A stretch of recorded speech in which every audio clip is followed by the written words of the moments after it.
Good morning, guys. I am Albican Rivera, and we are Group 2, and we are assigned to report the second lesson on purposive communication, which is all about the levels and principles of communication. So let's start first, the learning objectives.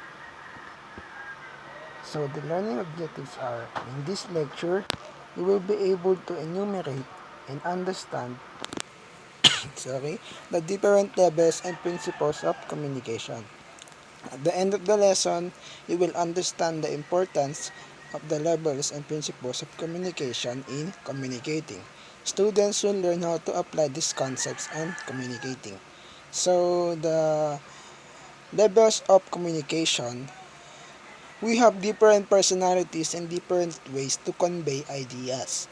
We communicate in various levels. Our ability to assess one's thought and manner of how we mingle with other people can lead to a successful relationship, good business, and even effective international relations. So these are the 5 different levels of communication in order for us to access people's thoughts and feelings by conveying messages using language to speak.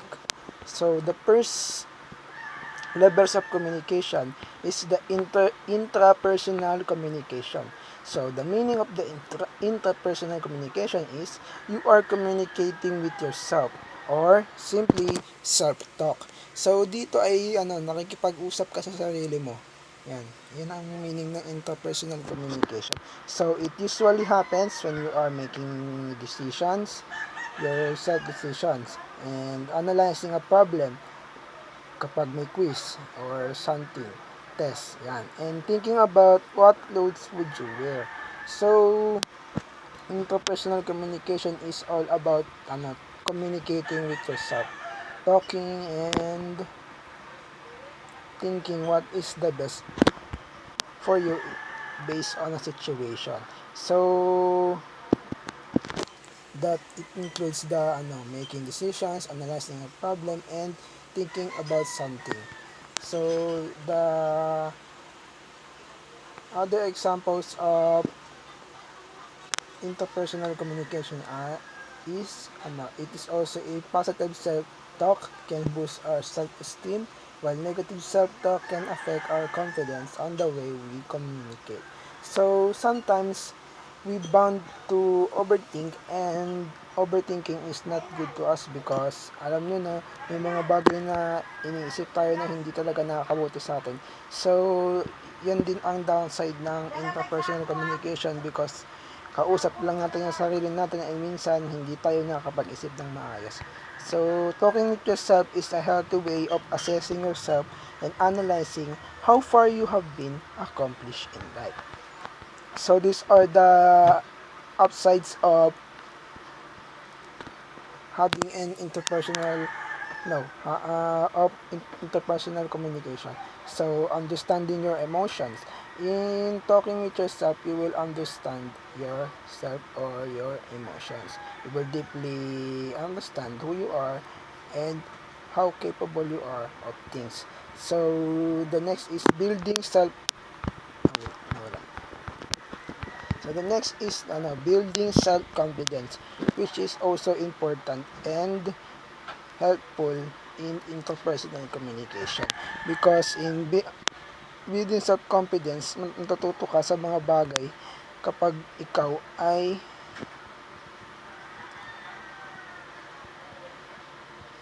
binubus ang sarili mo. For example, you can do things that you are afraid of. That's example of self-confidence. Siyempre, nabuboost yung confidence natin. Kaya nakakatulong talaga interpersonal communication sa ating sarili. So, the next is empathy, good analysis, building self-esteem. So, building self-esteem is one of the most important factors of having an interpersonal communication because dahil dun nga, nabuboost yung sarili mo. So, interpersonal communication also helps maintain self-concept. So, these are the downsides of the interpersonal communication, which I mentioned a while ago. So, overthinking may cause a lot to us because we are overthinking things na hindi naman dapat nating isipin. So, doon tayo nagkakaroon ng problema. So, nag-result yun as the bad decision making and misconceptions. So, the next levels of communication is interpersonal communication. So, the meaning of this is there are two persons conveying which other. So, interpersonal communication is all about talking with someone.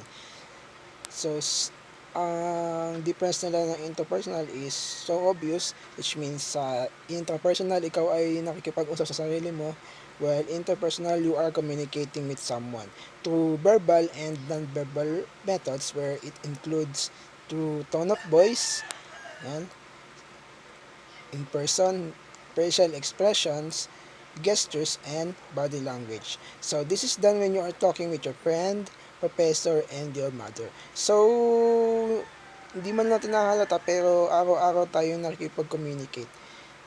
Even saying, waving your hand to someone you know, like your friend, is also a form of interpersonal communication.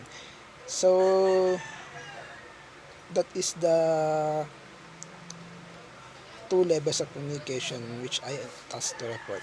So, the interpersonal communication, which you are talking with someone, like you are in Google Meet, which we are doing a lot right now, and for people who has a disability, we use some body language or sign language, and that is also an example of interpersonal communication. Hello, my name is Catherine Bracero Priol, and I am the one who will discuss about some of those level of communication, which is public communication, small group of communication, and lastly, the mass communication. First, the public communication. It is a way to share program, ideas, and propaganda to public. The main idea of this level of communication is to give people a new information and knowledge. Public communication happens when a person or a group of people gather and start sharing information to an audience or give a presentation on certain topics to deliver a message. To make it more simple to understand, public communication happens when a person stands in front of the audience and engage in dialogue to deliver a message. Public communication requires public speaker, the person that talks and shares information, or the one who gives the presentation. And next, of course, the audience, the group of people that listen and want to find out what is told by public speaker. 3 reasons why public speaking is important. First, to win over the crowd. Next, to motivate people, and to inform. There are 4 types of public communication. First is the ceremonial speaking. It's when you give a speech on an occasion, for instance, a graduation speech or an office party. This type of speeches often involve a personal or emotional connection to the people you are speaking to. Keys to a ceremonial speech include personal touch. When giving a ceremonial speech, you will want to give it a personal touch. This means including a story that goes along with what or when you are talking about. Next is occasion focus. A ceremonial speech needs to stick to the occasion. This is not time to bring up anything other than who or what are being celebrated. And last, the brevity. For those who don't love to get up in front of a crowd and speak, ceremonial speaking may be the best fit for you. And that's because, generally speaking, ceremonial speaking is often brief. Remember, part of delivering an effective message is knowing where your audience is and tailoring your message to them. And the second type of public communication is demonstrative speaking. If you are in technology field or any field where processes are part of your work, demonstrative speaking is a skill you will want to cultivate. Demonstrative speaking is, simply put, explaining how to do something. And strong communication skills are key to being able to explain how to do something to someone else. And the one that follows the demonstrative speaking is the informative speaking.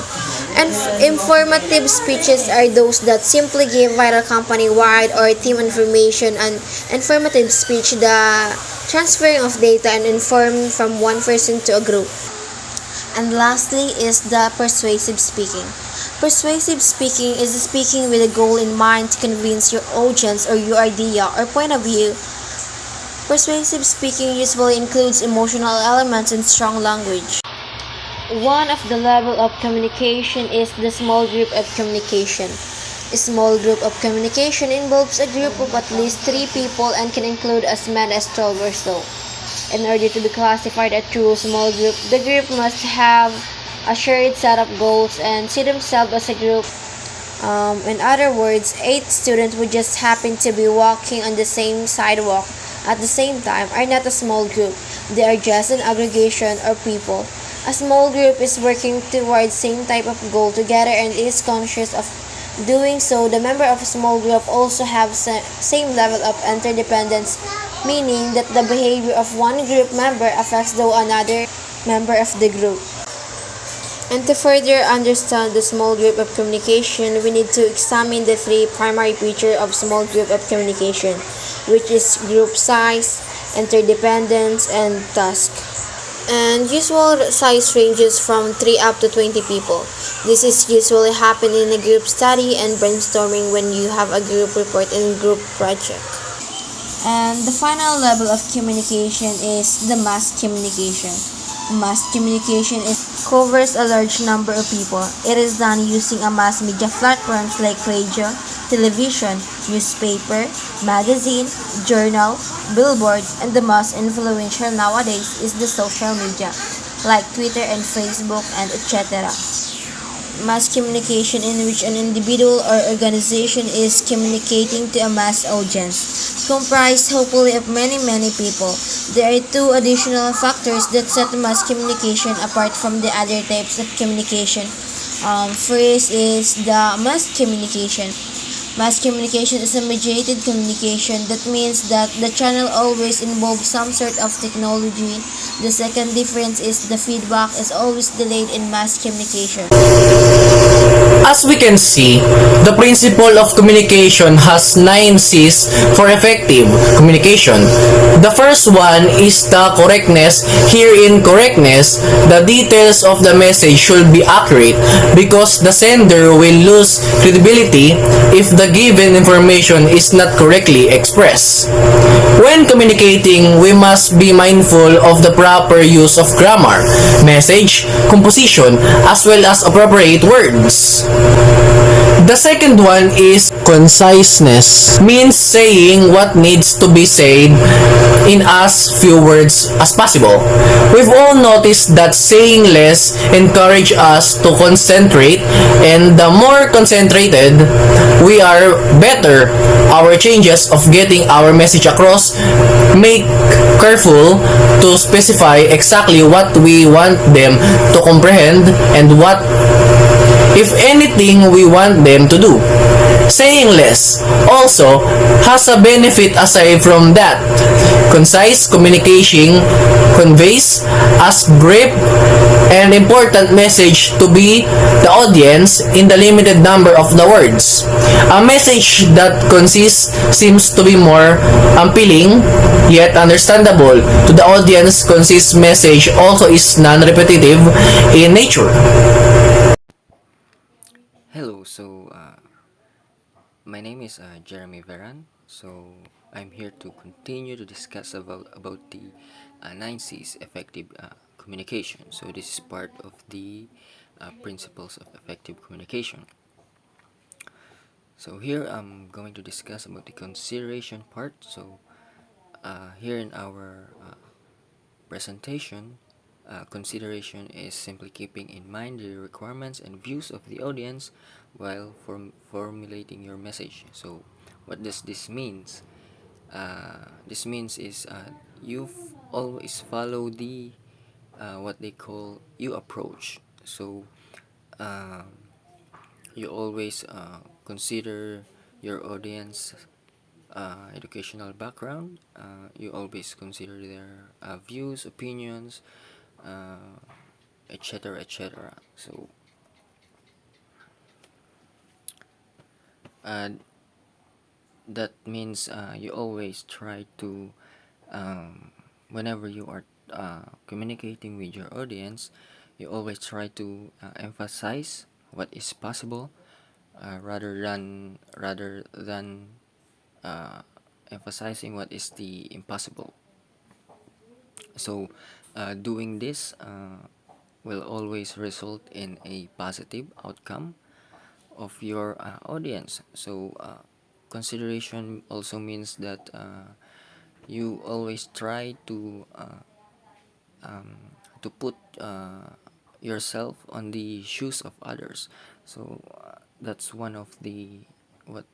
one of what they try to call it. So that's consideration. So, and next one is courtesy. So courtesy, uh, it is a communication involves in showing respect to others in the workplace. This means that you need to be sincere and polite through written or in-person communication. So um, uh, courtesy means you always, this is about showing respect and politeness. Courtesy is about respect and politeness to your audience, or to someone you are trying to communicate with. So this means that uh, you always try to avoid being rude with others. So uh, for example, you try to buy at the grocery stores, and the cashier of that grocery store said thank you to you, and then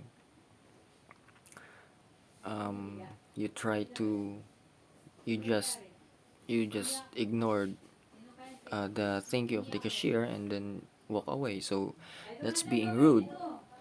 Instead of just ignoring the cashier's um, thank you, just say thank you, or say welcome, or it's a pleasure, like that. So no one, that's showing politeness and respect. So the cashier will also felt uh, great that you didn't ignore them. So uh, that's one way of courtesy of that's one way of showing respect and politeness with others. And that it isn't that hard to do. It's free, so why not show respect and polite to uh, each and everyone you are trying to communicate with, or to your audience.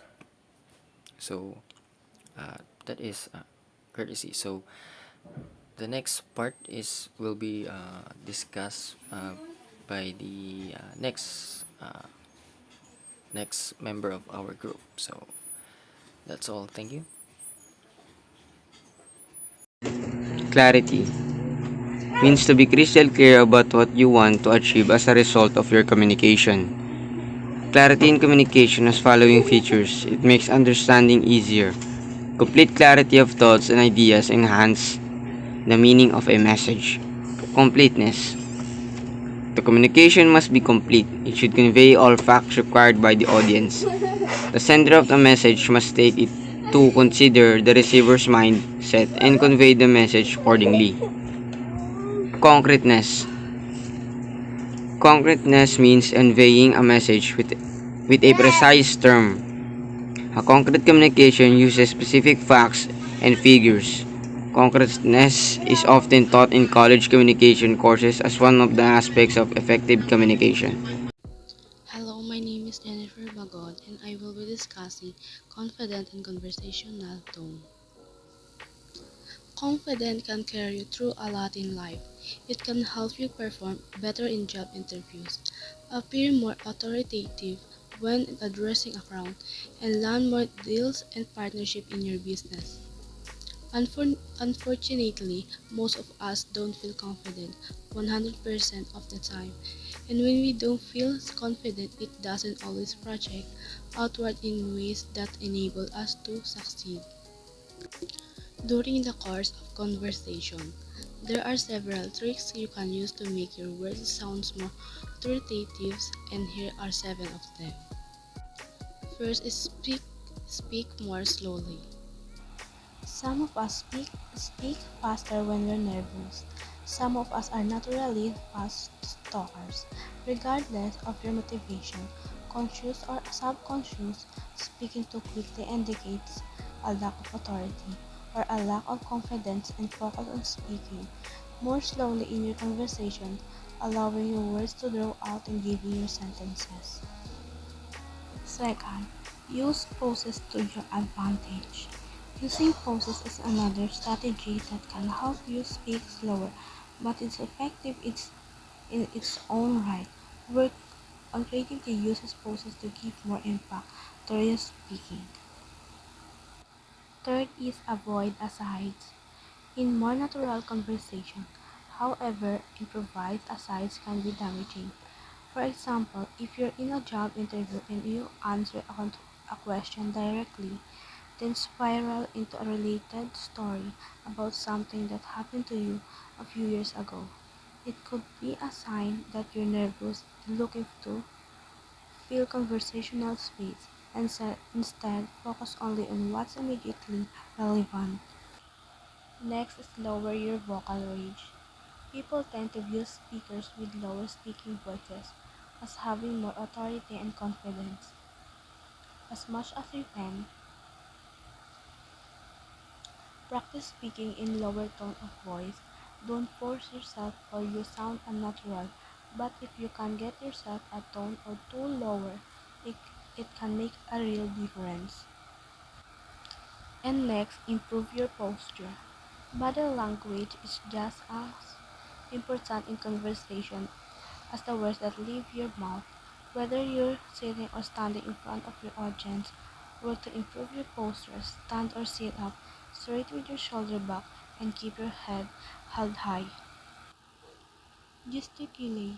Gesticulation, practice of using your hands and arm to fluctuate or enhance your verbal statement, is another valuable body language strategy, and different hand gestures can signal different things, and if you simplify, wave your hands widely in front of your audience, it may you come across as out of control.